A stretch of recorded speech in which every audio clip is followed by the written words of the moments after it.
Hello everyone, welcome to దశ్వి kitchen. ఈరోజు మన ఛానల్లో మంచి హెల్దీ రెసిపీ అయిన కోకోనట్ జ్యూస్ని ఎలా తయారు చేసుకోవాలో చూపించబోతున్నాను. దీనికోసం ఫస్ట్ ఒక కోకోనట్ అయితే తీసుకోవాలి.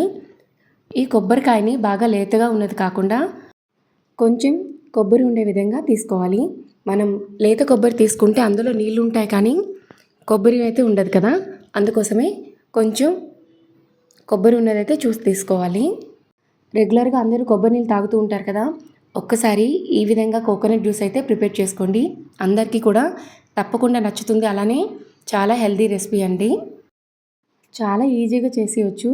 అలానే అందరూ కూడా తప్పకుండా ఒకసారి ట్రై చేయాల్సిన రెసిపీ అండి. ఇలా కొబ్బరి నీళ్ళని తీసేసుకున్నాక అందులో లోపల ఉన్న కొబ్బరి అంతా తీసుకోవాలి. చూసారు కదా ఈ కొబ్బరి ఎంత లేతగా ఉందో.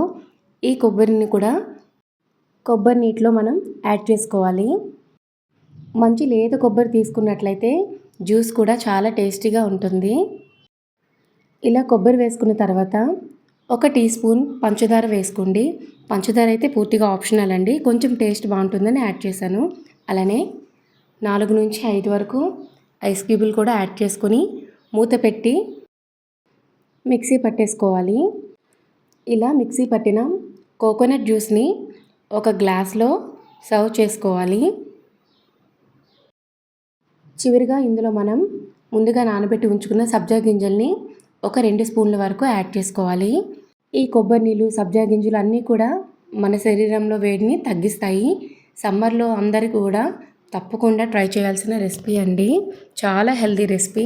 మరిన్ని వీడియోస్ కోసం ఛానల్ని సబ్స్క్రైబ్ చేసుకొని పక్కనే ఉన్న బెల్ బటన్ని యాక్టివేట్ చేసుకోండి.